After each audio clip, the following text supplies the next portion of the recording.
দুর্নীতির ওই আঁকড়ায় বসে জাহির করে জ্ঞান, কলম দিয়া কামাই টাকা আবার ধরে সাধুর ভান। ওরা শিক্ষিত শয়তান, ওরা শিক্ষিত শয়তান। আরো জোরে বলেন, ওরা শিক্ষিত শয়তান, ওরা শিক্ষিত শয়তান।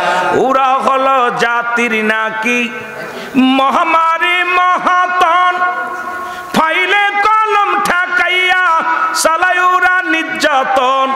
ঘুষের টাকায় ওদের ভুড়ি, ঘুষের টাকায় ওদের ভুড়ি করে যে টান টান। ওরা শিক্ষিত শয়তান, ওরা শিক্ষিত শয়তান। আরো জোরে বলা যাবে না, ওরা শিক্ষিত শয়তান, ওরা শিক্ষিত শয়তান। আবার স্কুল কলেজের দিকটা ভাই দেখো না চোখ মেলিয়া, মেয়েরা সব বই ছাড়িয়া আছে শুধু প্রেম লইয়া। দেখেন এই যে স্কুল না, দেন প্রতিটা ওয়ালের মধ্যে খালি যোগ, আর যোগ বি, বি যোগ সি, ডি যোগ ডি, খালি যোগের মধ্যে ওই দেখেন কতগুলো খালি খালি প্লাস মাইনাস। আইরে হলো কিরে দেশের অবস্থা। এই ক্লাস এইটা তো প্রায় 5 পর্যন্ত না 8 পর্যন্ত, 5 ছেলেরা যোগের ভিতর পাই কই দেখেন খালি যোগ, বি যোগ সি, জি যোগ। আমি এই দিন তাকাই তো মাঝে মাঝে, খালি আমি বাস্তববাদী বক্তা তো, যখনই দেখি যেখানে যা ওইগুলো চিন্তা করি হলো কি দেশের অবস্থা। খালি যোগের ভিতর আর যোগ বি, বি যোগ সি।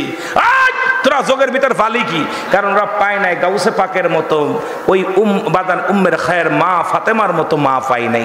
এ মুসলমান গাউসে পাকের বাবা, এ মুসলমান খালে খালে জঙ্গি মুসার মতো একজন আদর্শবান বাবা পাই নাই। পাইছে আমাদের মতো নাস্তিক মার্কা নেস্টিক মার্কা মা বাবা।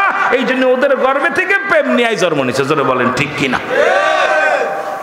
কথা কই না কেন? রাগ করেন? এখনকার মা বাবা খালি মোবাইল দেয়, পোলাই এখন মোবাইল না দিলে ভাত খায় না। কথা কইতে নি, মেয়ে এখন ফোন না দিলে ভাত খায় না, খালি এগুলো কার্টুন দেখে আর ওইগুলো মায় কয় দেখ দেখতেছ ওইগুলো। আর গাউসে পাক এর মা পেটে নিয়ে কোরআন শরীফ পড়ছে, বাচ্চাও কোরআন শরীফ পড়ছে। অবস্থা ঠিক কিনা? আরো জোরে বলেন ঠিক কিনা? আবার স্কুল কলেজের দিকটা ভাই দেখো না চোখ মেলিয়া, ছেলেরা সব বই ছাড়িয়া আছে শুধু প্রেম লইয়া। আর এই অস্ত্র যে তার সঙ্গের সাথী হইতেছে মস্তান। ওরা শিক্ষিত শয়তান, ওরা শিক্ষিত শয়তান।